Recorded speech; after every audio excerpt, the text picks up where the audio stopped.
Nightcast.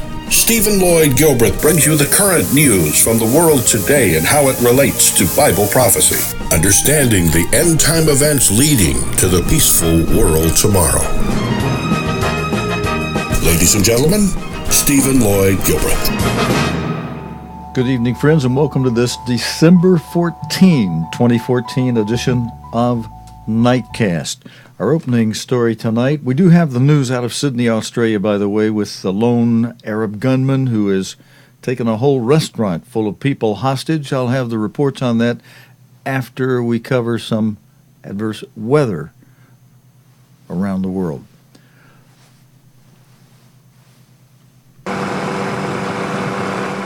Lava from Hawaii's volcano Kilauea is moving towards a highway in the Puna district of the Big Island, according to local reports. This aerial footage shows, which was released by the county of Hawaii, shows the lava burning through grass and trees on Friday. However, officials say the lava does not pose any immediate threat to communities. Officials first declared a state of emergency in November when the lava was less than a mile, 1.6 kilometers away from a residential community. And then, again, friends, I have news on the lone Ishmaelite Muslim gunman who has taken a restaurant full of hostages in Sydney, Australia. I'll give you the details on that after a couple more quick stories that are weather-related. Mudslides and floods hit Southern California. Heavy rains in Southern California have triggered mudslides and flooding, killing one person and forcing the evacuations of hundreds of homes. The body was found in a drainage canal in a southern suburb of Los Angeles. Another hard-hit area was the town of Camarillo Springs, 50 miles, 80 kilometers northwest of Los Angeles, where a mudslide left 18 homes uninhabitable. Laura Westbrook reports. Waking up to a wall of mud. People here in Camarillo Springs were counting the cost after one of the most ferocious storms in years swept across the coast of America. No one was hurt, but dozens of homes are now buried after a hillside gave way. Some residents tried to stem the flow, and it looks like it paid off. Are we lucky? We'll be the only house on the block. But others faced the damage after a terrifying night. Whatever the noise was, it escalated. And I thought someone maybe was trying to break in. Up to 5 inches of rain fell in some areas. That caused travel chaos, flooding roads and leaving tens of thousands without power from San Francisco to the Canadian border. The storm also triggered a tornado in Los Angeles, the first to hit there in 10 years. It ripped roofs of this apartment block, but amazingly, no one was hurt. So has the storm now passed? This was the system that brought hurricane-force winds on the coast, over 140 mile-an-hour gusts as it came up over the high ground, 3-4 inches of rain in some locations with snow. Now that is moving away, and here we are into the body of Saturday and indeed on into the weekend. Something of a lull in proceedings, but you will notice that there's another system just moving in towards the coast as we close out Sunday and move on into Monday. Hard to believe with scenes like this, but California is in the middle of its worst drought in years. Experts say many more storms are needed. But for the people living here, they hope those storms won't be quite as powerful as this. Laura Westbrook, BBC News. And friends, this report from, that would be Friday, December 12, related to what's going on in California. It's called the Pineapple Express storm that hits California. A powerful storm with heavy rain and high winds has been making its way south along the coast of the United States. Tens of thousands of homes are without power. Flights have been disrupted. And there are warnings of flash floods. The National Weather Service warned that it could be the most significant storm in 10 years. Ben Bland has this report. This is not how Californians normally get around town, but this is not normal Californian weather. Some were making the most of it, others counting the cost. Heavy rain and high winds at one point left more than 200,000 people without power. Some were willing to get their feet wet to help others. I've got some friends with some business in town. I'm just going to walk around and see if anyone needs help clearing any water out or, squeegeeing their floors and trying to save any damage. Disruption has been widespread. Roads blocked, cars stranded.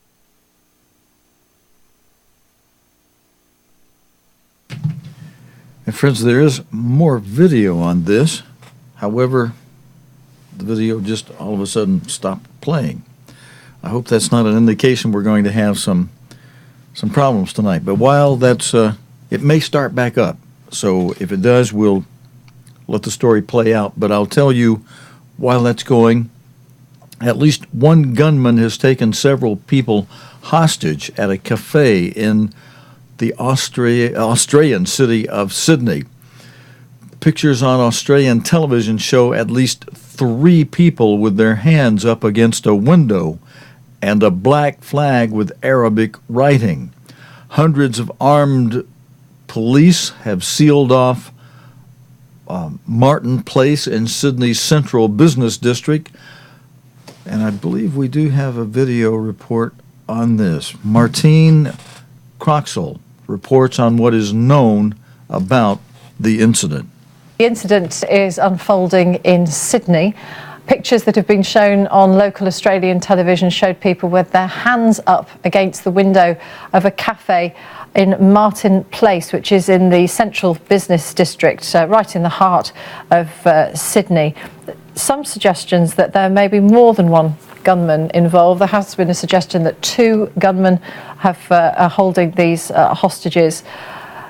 Pictures coming to us from 7 News. This newsroom is just across the road from this particular cafe. It's called the Lint Chocolate Cafe. They've been able to show pictures of not just the people with their hands up against the windows, but also what looks like a flag with that's black with white Arabic writing on it, held up to a window. We can't see that from these pictures. Of course, they're live pictures coming into us from 7 News. And here we have the proof that the police are on the scene. Up to 100 officers, we've been told, who have responded to this incident. Cordons being thrown around, and the police have said on their Twitter feed that the public should stay well away from this part of town. Traffic, buses in the central business district are being diverted away because of this police operation. There you can see one of the tweets, a number of streets now closed, rail services suspended, public asked to stay away. Okay, friends, the world in which we live here. We're going to go elsewhere around the world with stories related to the fourth seal, which Jesus Christ described primarily as being having activities that relate to disease epidemics, pestilence, the plagues of Egypt. But he also said that that's between the third seal and the fifth seal, that only leaves the fourth seal. There would be seismic activity. There was seismos, as he put it, which means seismic activity, commotions in the air, commotions in the ground, on the ground.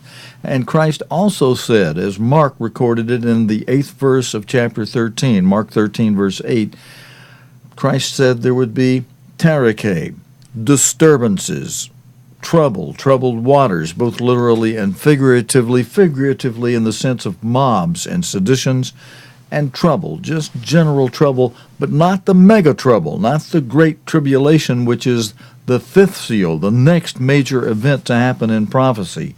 But in the way of mobs, sedition, lawlessness generally.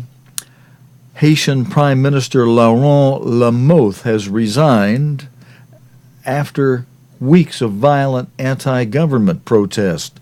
Elections were due to be called in 2011 but were postponed in a stalemate over electoral law. Protesters are still calling for President Michel Martelly to stand down. And I think that really, the P's left off on my notes here. That should say President Michel Martelly to stand down. David Campanelli has this report. The people on the streets of Haiti have now achieved one of their aims. The departure of the Prime Minister and some of his ministers follows weeks of bloody protests over delayed elections. On Saturday, one man was killed in the capital Port-au-Prince as the anti-government protesters demanded that both Prime Minister and President resign. Clashes broke out when hundreds of youths tried to break through police barricades to enter the presidential palace. Speaking in the early hours of Sunday in a televised address, Laurent Lamothe said he was leaving the post of Prime Minister with a feeling of accomplishment. His resignation had been widely expected after President Michel Martelly had set up an advisory commission which recommended he do so to help end the country's political impasse. But opposition figures say they want the president to leave as well. Elections should have been called 3 years ago, but they were postponed in a stalemate over electoral law. Opposition politicians accuse President Martelly of using legislation authorizing the vote to unfairly favor the government. The government argues that opposition politicians are dragging their feet in the hope of extending their time in office without elections. But with Parliament dissolving next month, the President will then rule by decree. For a country still recovering from the devastating earthquake of 2010, the political uncertainty will not help international confidence that the country is on the path to stability. David Campanelli, BBC News. Thank you, David. Friends, our next report involves our Secretary of State for the United States, who's over in the Middle East. He's met with his Russian counterpart, Lavrov, in Rome. The caption for this photograph that goes with this news story on your screen now says, "Relations between Israelis and Palestinians have deteriorated again since the Gaza conflict and amid unrest in Jerusalem." U.S. Secretary of State John Kerry has met his Russian counterparts, Sergei Lavrov, in Rome on the eve of talks with the Israeli Prime Minister. We mentioned that would be coming up to you in the middle of last week, and Mr. Lavrov opened the talks at the U.S. Embassy with a call to work together to prevent, quote, any further deterioration in the situation in the Middle East. Benjamin Netanyahu is due to meet Mr. Kerry as EU states push for a deal on Palestinian statehood. Israel is resisting calls for an early withdrawal from the West Bank. A Palestinian draft resolution being circulated by Jordan at the UN calls for the Israelis to leave the occupied territories, the territory of the proposed future Palestinian state, by November 2016. According to the AFP news agency, the draft will be submitted to the UN Security Council on this Wednesday, but Western diplomats who spoke to Reuters news agency rejected the draft with its deadline as, quote, unquote, unbalanced. Today's talks, which were also expected to cover Ukraine and Syria, ended without a news conference. Welcoming his Russian guest, Mr. Kerry said, quote, "I appreciate Foreign Minister Lavrov changing his schedule and traveling on short notice to be here, and we look forward to our conversations," end quote. And then, friends, the caption under this photograph that goes with this news story, oops, get the right button here, Mr. Kerry on the right said he was delighted to see Mr. Lavrov at short notice. "I am concerned that the Middle East settlement issues need to be resolved urgently, and we must not allow the situation to deteriorate," Mr. Lavrov said for his part. "I am greatly interested in discussing what we can do together to avoid this. Israeli relations with the Palestinians worsened this autumn after the Gaza conflict and amid growing unrest in Jerusalem. France, Brother Reuben, the UK, Brother Ephraim, and Germany, the ancient Assyrians, are drafting an alternative UN resolution which calls for a return to negotiations with a view to achieving a two-state solution by which Israel and a Palestinian state would coexist." Now, did you get that, friends? Let's back up on this one a moment. France, the UK, and Germany. Now, there's the Franco-German alliance again, and UK is involved with it, are drafting an alternative UN resolution. You know, the UK has already said it wants to completely cut relations with NATO. And it's also said in its parliament last week that it wants to stop the good relations with the U.S. and even the trade deal. They want to ban the trade deal between the U.S. and the U.K. And so here's the UK involved with France and Germany on drafting an alternative UN resolution which calls for a return to negotiations with a view to achieving a two-state solution by which Israel and a Palestinian state would coexist. EU, Europe, really wants to have this two-state thing.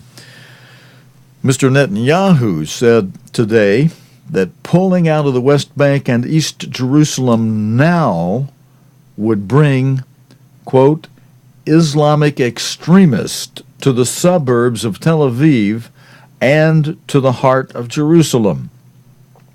U.S. officials quoted by AFP said the U.S. administration had not yet decided whether to back or veto any UN resolution on the issue.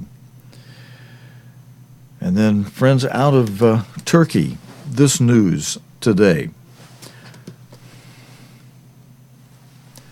The caption with this photograph that goes with this news story says, Zaman's editor-in-chief waved to staff while being arrested by counter-terror police. The top European Union officials have sharply criticized a mass arrest of media representatives in Turkey. Foreign Affairs Chief Federica Mogherini, who was in the news just this past week or 10 days, as she's the commissioner heading the EU enlargement talks. And she said the arrest went, quote, against European values. At least 24 people were arrested in police raids on a leading newspaper and television station said to have close links with opposition parties. Those detained are accused of trying to seize control of the state.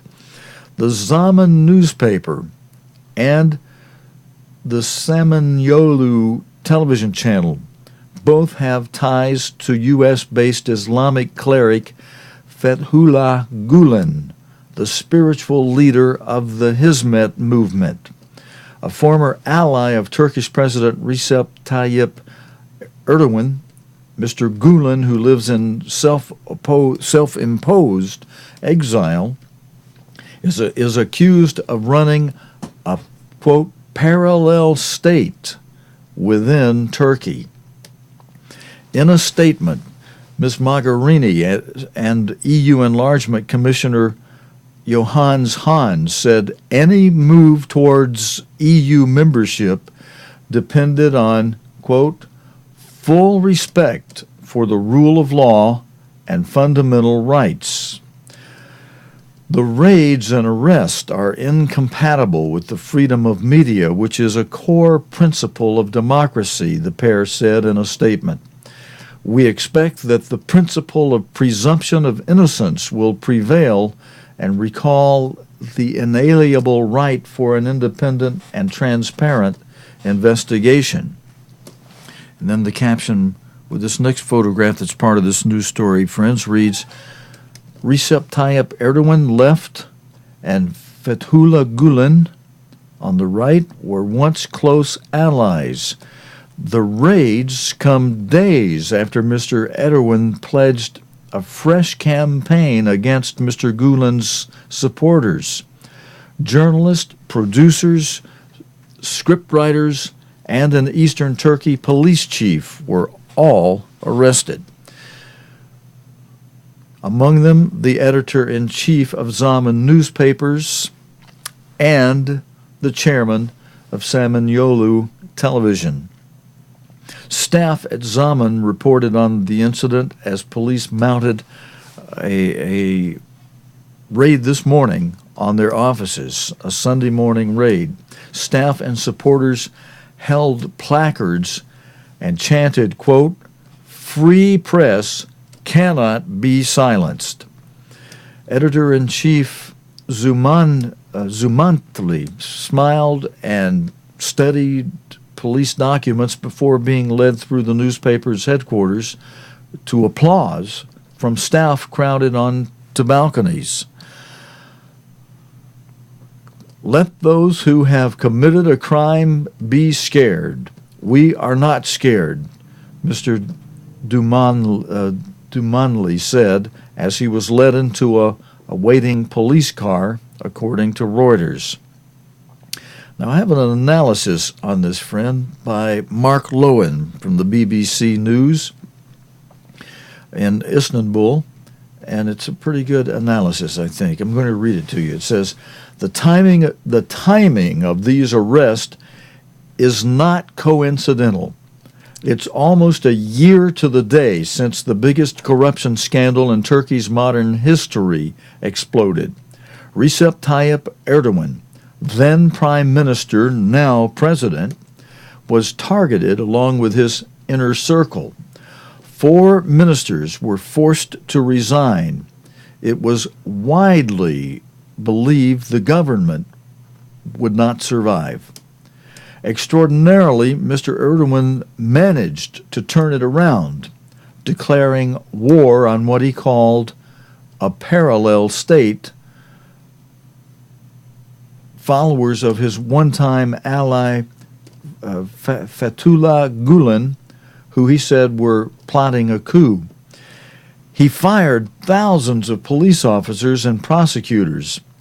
This now is stage 2, arresting the critics. Turkey already ranks 154th of 180 in the Press Freedom Index compiled by Reporters Without Borders. Human rights organizations raise concerns that freedom of expression is under attack in a country seeking EU membership. But the Turkish government says it's a conspiracy against a country that won't toe the West line. It talks of, quote, the enemy within, which must be eradicated. Today's move will fuel international concerns of an eroding democracy here. And then, friends, the caption with this photograph that's part of this story reads, outside Zaman's offices initially forced police to leave without detaining any staff. And then the caption with this photograph reads, there were chaotic scenes as Zaman's editor-in-chief was led away.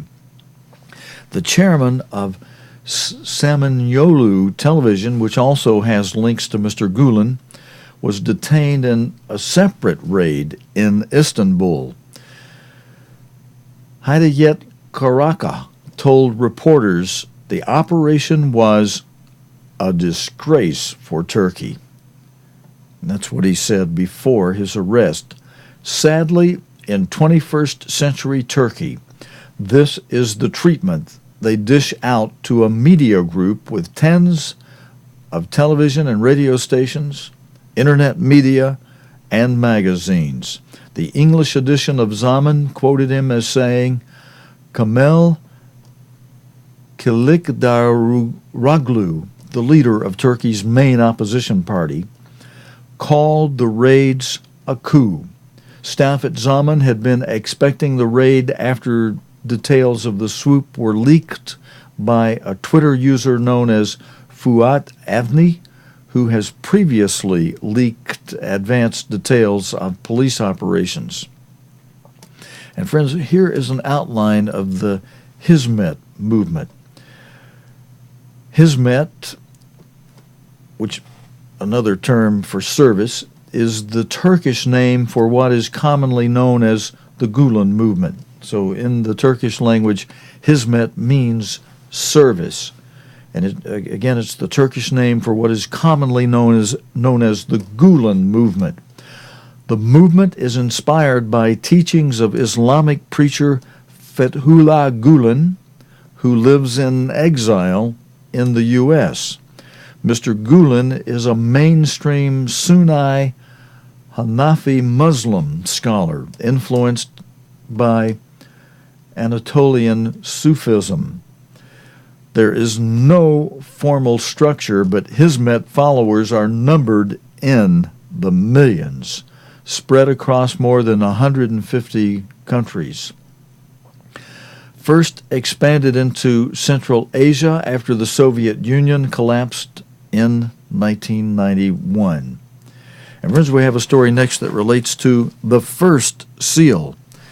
And I'm operating with limited camera shots tonight, friends, because we're just setting up our backup system, and my main system is out of commission, hopefully just temporarily until we can get new power supply and some things to handle the increased memory we put into it. But in this story from today, friends, the Pope, let me just check myself for a second here on this. The Pope declines Dalai Lama meeting in Rome. The caption with this photograph, with this picture, reads, "The Vatican and the Chinese government are at odds over control of the Catholic Church in China. Pope Francis will not meet the exiled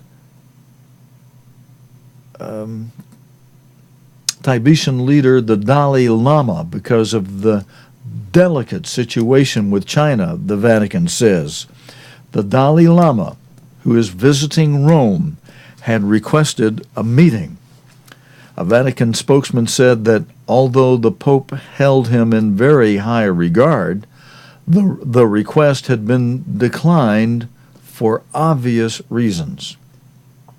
Correspondents say the Vatican does not want to jeopardize efforts to improve relations with China.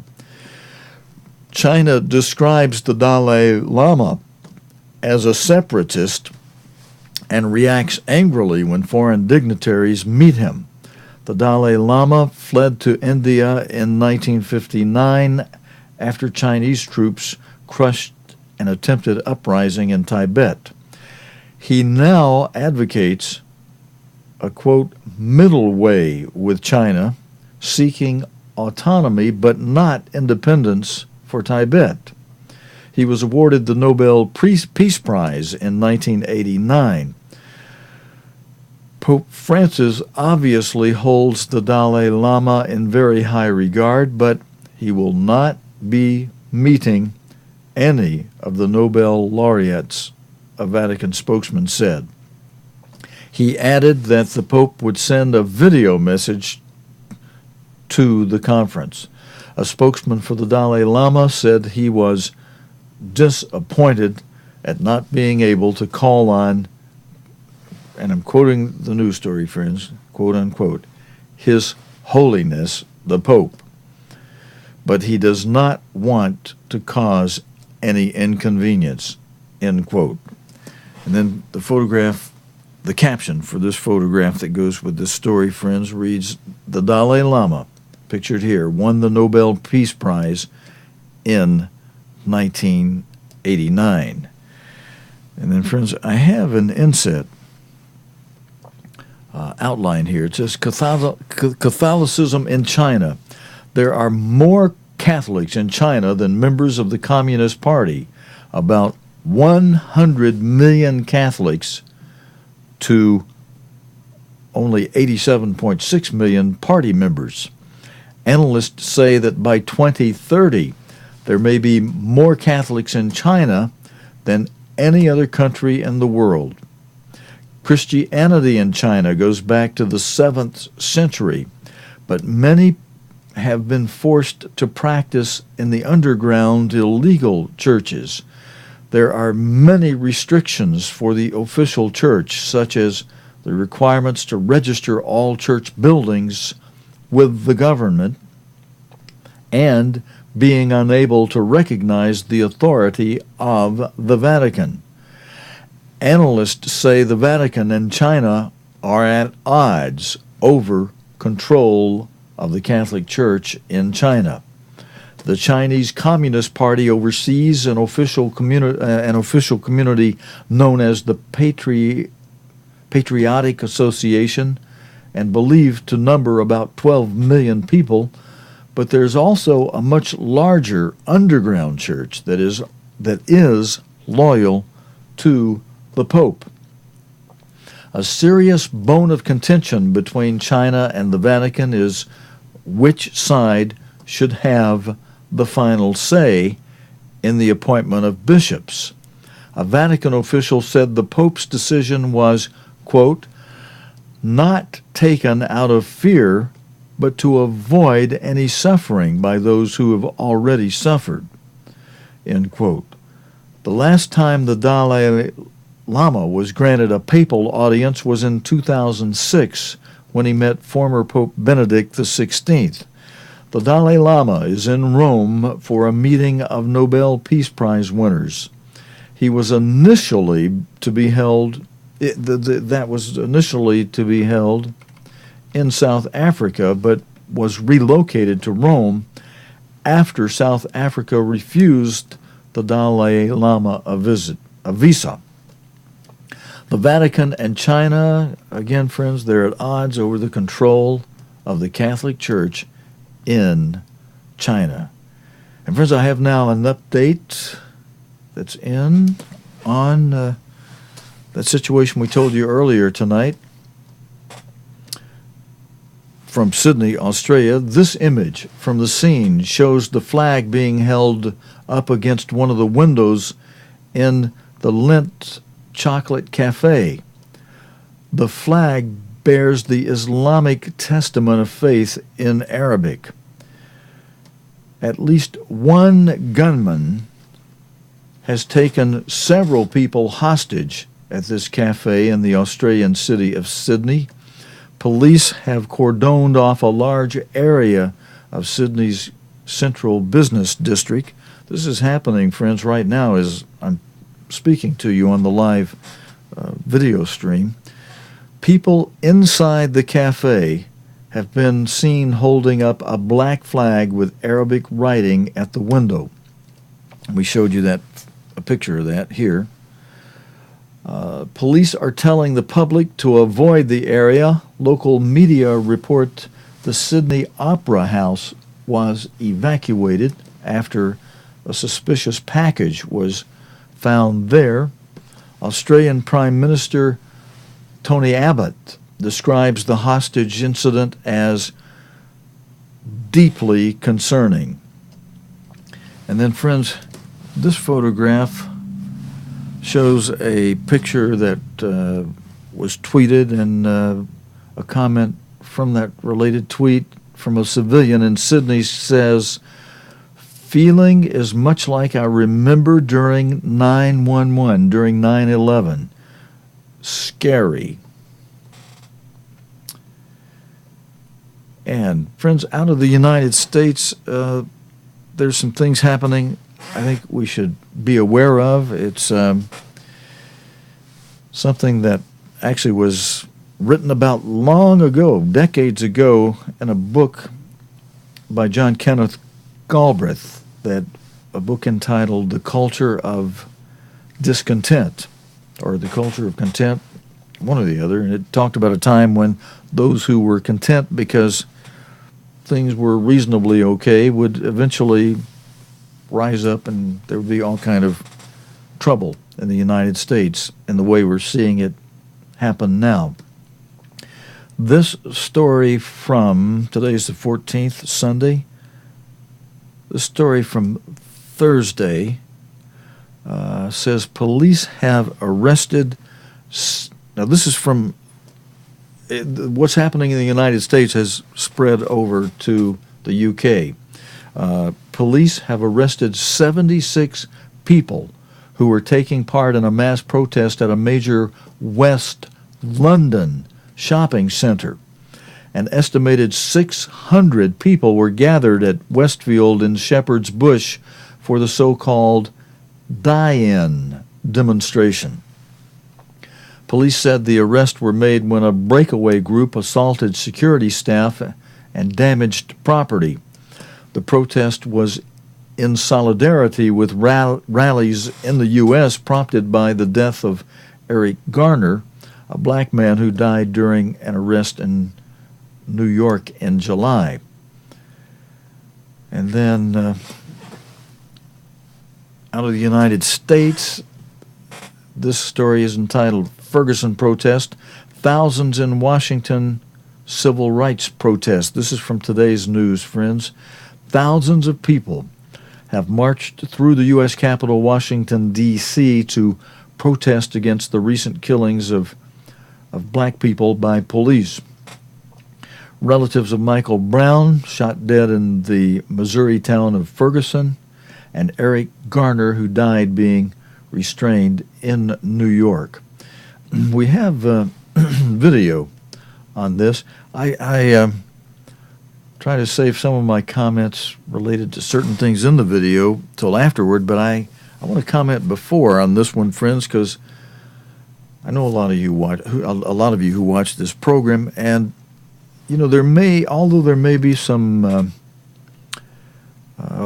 you see the video, it speaks for itself. You saw the man being choked, and there's certainly a case for saying, yeah, the police were abusive and used more than necessary, and the man was saying, I can't breathe, and that maybe that's a moment to totally just back off. Hey, somebody's saying they can't breathe, make sure he's breathing. You know, you got enough police officers around him to take care of him, to arrest him, let him go, let him breathe.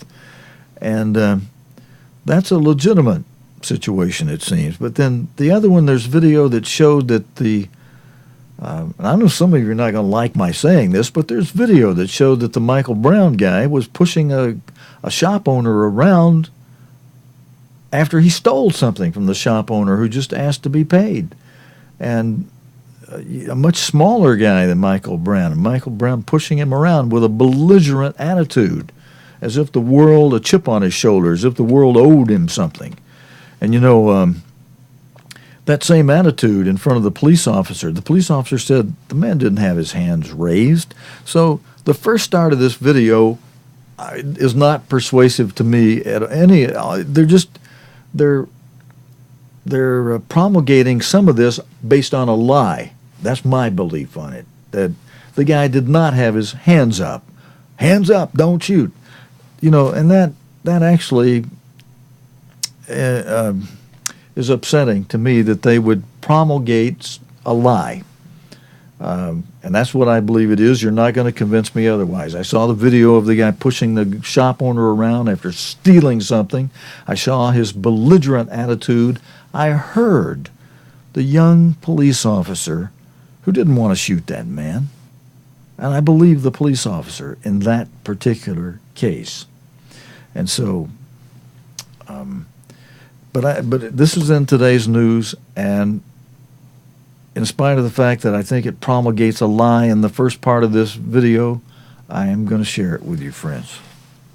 Hands up! Don't shoot! Hands up! Don't shoot! The cold weather didn't deter the crowds. Thousands came from across America to march in the nation's capital. I can't breathe! The signs said it all. People came to protest against what they say are the unlawful killings of black men by the police. We're marching this morning for justice. We're no longer asking, we're telling the powers that be that it's time to recognize who we are and how we have helped to build this country and what we do on a daily basis. We're not supposed to be scared and not supposed to be like every time somebody sees a cop, run away from them. We should be able to be safe around cops. This thing is going to go on until somebody stops it. And we've been talking about this for 40 years. But today, it's the fatal shooting of the unarmed black teenager Michael Brown in Ferguson and the case of Eric Garner, who was held in a chokehold by police in New York, which have galvanised the calls for change. Eric Garner's mother, Gwen Carr, was one of the family members who addressed the crowd. The laws have to be changed so they protect all of us, not just some of us. So, once that's done, and, they have to hold the police accountable when necessary. I'm not saying that all police are bad, but you got some bad ones that you need to weed out. This fight isn't a new one. This generation hopes its actions will change things for the next. There were protests across other major American cities, including New York and Boston. The protesters who've marched to the US Capitol say they'll continue to demonstrate until they get justice. But the key question is, how do you measure that justice? Many people here say it could take decades to change what they say is a deep-rooted prejudice in America's police force. Regina Vaidyanathan, BBC News, Washington. And friends, the sad thing is that there are policemen who are abusive, and they don't help. And some of those who have been abusive, they're not just abusive with people of different race. They are abusive with their own race.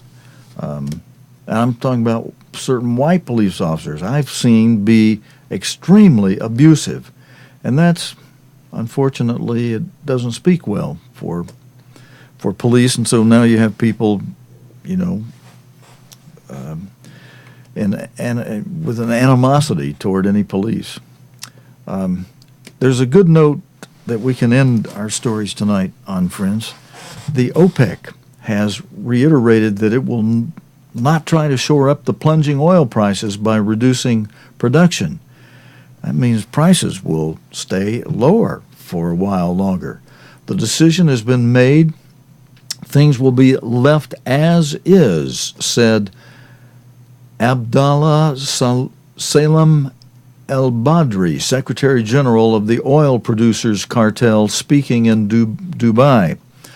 On Friday, Brent crude dropped below $62 a barrel, its lowest price since 2009. The fundamentals should not lead to this dramatic reduction in price, Mr. El-Badri added. Mr. El-Badri said OPEC was, quote, assessing the situation to determine what the real reasons behind the decrease in oil prices are. The comments are Mr. El-Badri's first since OPEC's meeting in Vienna last month, where it decided to leave production levels unchanged. Mr. El-Badri said its decision was not aimed at undermining other oil producers. Some people say this decision was directed at the United States and Shell Oil. All of this is incorrect. Some also say it was directed at Iran and Russia. This also is incorrect, he said. The price of Brent crude has dropped almost 50% since June on sluggish global demand and rising production from the U.S. On Friday, it settled at $61.46 a barrel after the world energy watchdog, the International Energy Agency, forecast even lower prices on weaker demand and larger supplies next year. And friends, I don't know about you, but I'm very happy to hear that. That's some nice news. I also have something I'm happy about around the locale here. My picture's sideways, but there's video with it, so I'm gonna roll that. Won't roll the audio. I'll just roll the video in the background. One of my goats just had a new little goat born a couple days ago, 3 days ago, and I'm very happy about that for a couple reasons. After the little goat gets weaned, I'll have a couple of goats. I've got 2 goats pregnant that'll be having goat's milk available for me, and that's a cute little goat I'm glad to have. Thank you for joining me tonight, friends. That's it for this Sunday night report. We're working to get things that we had problems with our equipment. We're working to get things back in gear and maybe even improved a lot for you. And that's it for tonight. Thanks for joining me. We'll, God willing, and the creek don't rise, we'll be back again tomorrow night, Monday night, with the day's current news related to the Bible and prophecy right here on Nightcast. Until next time, your host, Stephen Lloyd Gilbreth, saying so long and good night, friends. And that's the wrong slide there, so let me come back to you and try that again. So long and good night, friends. You have been watching Nightcast with Stephen Lloyd Gilbreth. Nightcast can be seen Sunday through Thursday nights here on cogtv.org. Tonight's program is also available anytime on demand in the cogtv.org video archive.